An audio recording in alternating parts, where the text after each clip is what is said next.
దుఃఖం మనకి వెళ్ళబుచ్చడం జరిగింది. మా పిఎన్ అనాది మహానాడు తరఫున మేము తెలియజేసేదంటే, ఆమెతో నడిచిన వారు ఆమె ఏమి కోరుకోవట్లేదు, మీ పలకరింపు కోరుకుంటుంది, అదే ఆమెకి ధైర్యం ఇస్తుంది అని మేము కూడా పిఎన్ అనాది మహానాడు తరఫున మేము తెలియజేయడం, మాకు తోచినంత సాయం మేము ఆమెకి అందజేయడం జరుగుతుంది. అదేవిధంగా పిఎన్ అనాది మహానాడు రాష్ట్ర ఉపాధ్యక్షురాలు చలంచర్ల సేనమ్మ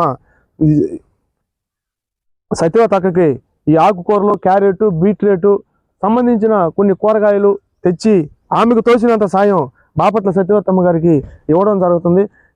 నాకు పెట్టమని అడగట్లే, ఓదార్పు ఉన్నారు వీళ్ళు, నాకు మనోళ్ళు వచ్చారు అన్న ధైర్యం ఉంటది మాట. ఇప్పుడు నిన్న మెలిక సీన్ వచ్చాడు, నాకు కొద్దిగా ఒక్కరు ఊపిరి వచ్చింది. ఇవాళ మీరు వచ్చారు, ఇంకొకరు ఊపిరి వచ్చింది. మన కమిటీ వాళ్ళు ఉన్నారు, అత్తన్నారు, చూస్తున్నారు నన్ను అన్న ధైర్యం ఉంటది. చెబుతా, నేను ఇంత చేసేవాడా, ఒక్కళ్ళు కూడా వచ్చి నన్ను పలకరించిన వాళ్ళు లేకపోతే నేను చేసింది అంత ఎటుపోయింది. అసలు ఎటుపోయినారు మన నాయకులు, మన వాళ్ళు, నాతో కలిసి పనిచేసిన వాళ్ళు. ఎన్ని దందాలు చేసి ఉంటాం, ఎంత పోరాటాలు చేసాం. మరి ఒక్కళ్ళన్నా నన్ను గమనించాలి కదా, పలకరియాలి కదా. లేదయ్యా మీ ఆస్తులు నాకు ఏంటంటే అమ్మ అడగబోతే ఆస్తులు అడుగుతుంది అనుకోవటానికి, అవి కూడా కాదు. మనిషికి మనిషి ఓదార్పు, ఒకరికొకరికి తోడు అంతే. జై భీమ్, అందరికీ నమస్కారాలు. ఇప్పుడు మనం వెళ్తున్నాము గిరిజన నిరుపేద యానాదుల పట్ల జాలి, దయ ఉన్న, అదేవిధంగా నిరుపేద యానాదులపై సమస్యలపై నిత్య పోరాటం చేస్తూ రాష్ట్రపతి అవార్డు కూడా అందుకోవడం జరిగింది. అదేవిధంగా పలు న్యూస్ ఛానల్స్లో కూడా ఆమెకి అవార్డులు ఇవ్వడం జరిగింది.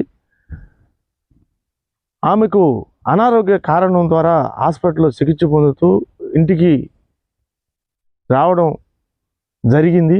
అది మన పిఎన్ అనాది మహానాడు దృష్టికి రావడం జరిగింది. ఆమె పేరు మీకు చెప్పబోతున్నాను. ఆమె 40 సంవత్సరములు నిరుపేద యానాదులపై ఆమె నిత్య పోరాటం చేస్తూ ఆడంబరాలకి పోకుండా నిత్యం నిరుపేద యానాదుల సమస్యలపై పోరాడుతూ ఇప్పటికీ కూడా పోరాడుతూనే ఉన్నామే. ఆమెకి ఈ మామూలుగా జిల్లా కలెక్టర్ గారు విజిలెన్స్ మానిటరింగ్ కూడా ఆమెకు ఇవ్వడం జరిగింది. ఎస్సీ ఎస్టీ విజిలెన్స్ మానిటరింగ్ కూడా ఇవ్వడం జరిగింది. ఆమె కూడా ఇప్పుడు కూడా దాంట్లో కూడా ఈ వయసులో కూడా ఆమె నిత్యం వెట్టి చాకిరీ పిల్లలనైతేమి, అదేవిధంగా పలు సమస్యలు కలెక్టర్ గారి దృష్టికి, అదేవిధంగా ఎస్పీ గారి దృష్టికి తీసుకెళ్ళి ఆ సమస్యలు పరిష్కరిస్తూ ఉంటుంది. ఆమె పేరు బాపట్ల సత్యవతమ్మ గారు. ఆమె గృహానికి వచ్చున్నాం మనం.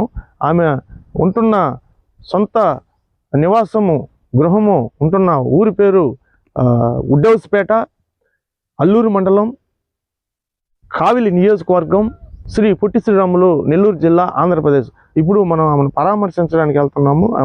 ఇదే ఇల్లు ఆమెది, చూపిస్తాను చూడండి. ఆమె అంటే మనం చూస్తూ ఉంటాం ఎంతోమంది నాయకుల్ని. బాపట్ల సత్యవతమ్మ గారు ఒక నిజాయితీగా ఆంధ్రప్రదేశ్ రాష్ట్రంలో గిరిజన నిరుపేద యానాదుల సమస్యల పట్ల నిత్య పోరాటం చేస్తూ ఇప్పటికీ కూడా ఆమె జీవనశైలి, ఆమె ఉంటున్న ఇల్లు, ఏరియా స్థితిగతులు చూడండి, మీకు చూపిస్తాను. ఇప్పుడు ఇలా చూడండి, ఆమె ఉంటున్న ఏదో మామూలుగా ఇది కూరగాయ చెట్లు అవి వేసుకుంది, కనీసం ఒక పారి గోడ కూడా కట్టుకోలేని పరిస్థితి. చూడండి, ఇటే రండి, ఆమె చూపిస్తాను నేను. చూసారా ఈడ మామూలుగా ఏ విధంగా ఉందో. ఆమెకి ఇప్పుడు దాదాపు వయసు కూడా పైబడిపోయింది. 40 సంవత్సరాల పైగా మన యానాదుల సమస్యలపై నిత్య పోరాటం చేస్తానే ఉంది, ఇప్పటికీ చేస్తానే ఉంది. ఇప్పుడు బహుశా ఇప్పుడు ఈమె ఇంట్లో లేరు, ఎక్కడికో బయటికి వెళ్ళినట్టున్నారు. కానీ చూసారా, ఇది ఇల్లు కట్టుకునేటప్పుడు కనీసం ఆ ప్లాస్టింగ్ కూడా చేసుకోలేదు, లోపలంతా అట్టే ఉంది. ఇదంతా ప్లాస్టింగ్ కూడా చేసుకోలేదు. ఈ గ్రిల్స్ కూడా ఎక్కడో సెకండ్ హ్యాండ్లో తెచ్చి పెట్టుకుంది. కనీసం ఈమెకి డోర్ కూడా లేదు, అంటే డోర్ కూడా లేదు. ఇది అన్నమాట. అంటే ఆంధ్రప్రదేశ్ రాష్ట్రంలో నిజాయితీగా యానాదుల సమస్యలపై ఒక కుల సంఘాలు పెట్టుకొని ఒక నిజాయితీగా యానాదుల పట్ల పనిచేసే నాయకులు ఇల్లు, నిజాయితీగా పనిచేసే ఇల్లు మీకు కళ్ళకి కట్టినట్టు నేను చూపిస్తాను. ఈమె ఏ ఆడంబరాలకి ఏ అవినీతికి పాల్పడకుండా ఉండడం వల్ల ఈ రోజు నాడు ఆమె కనీసం ఈ డోర్ కూడా పెట్టుకోలేని పరిస్థితి. బస్సుల్లో పోయి బస్సుల్లో వస్తుంటుంది.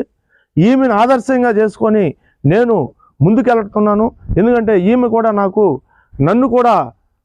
నాకు ఈ కుల సంఘాలు ఇవన్నీ నాకు తెలియదు, నేను ఒక బాధితుడినే. ఇదే విధంగా కొంతమంది అవినీతి నాయకులు నన్ను సమస్య నుంచి బయటేస్తామని చెప్పి నన్ను నడి రోడ్లో నా కుటుంబాన్ని నా పిల్లల్ని పడేశారు. వాళ్ళు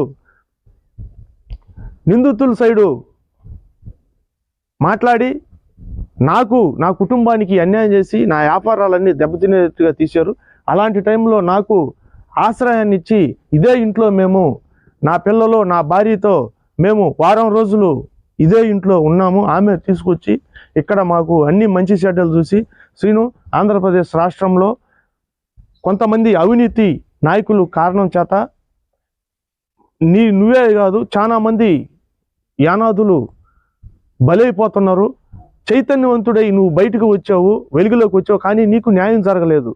అంటే ఇంత జనరల్ నాలెడ్జ్ తెలిసిన వాడివి నీకే న్యాయం జరగలేదంటే మనలాంటి వాళ్ళు ఎంతోమంది ఉంటారు, నీకంటే ఇంకా తెలివి తక్కువగా ఎంతమంది ఉంటారో ఆలోచించుకో. ఎంతమంది నాశనం అవుతున్నారు ఈ అవినీతి కుల నాయకుల వల్ల. అందుకని నీకు కొంచెం అవగాహన ఉంది, కొంచెం చదువుకున్నావు కాబట్టి నువ్వు నాయకుడు అవ్వాలి, నువ్వు ప్రజల్లోకి రావాలి. నువ్వు ఈ అవినీతి కుల నాయకులపై ఖండించి మన నిరుపేద యానాదులకు సహాయం చేయాలి. ఎంతోమంది ఆధార్ కార్డులు లేక ప్రభుత్వ పథకాలు అందుకోలేకపోతున్నారు. ఎంతోమంది హెల్త్ కార్డు లేక ఆసుపత్రిలో చికిత్స చేయించుకోలేక ప్రాణాలు పోతున్నాయి. మనం ప్రజల్లోకి వెళ్దాం, గ్రామాల్లోకి వెళ్దాం, తిరగదాము. యానాదుల సమస్యలపైనే మనం ఏ దీక్షలైనా చేయాలి అని ఆమె నాకు తెలియజేయడం జరిగింది.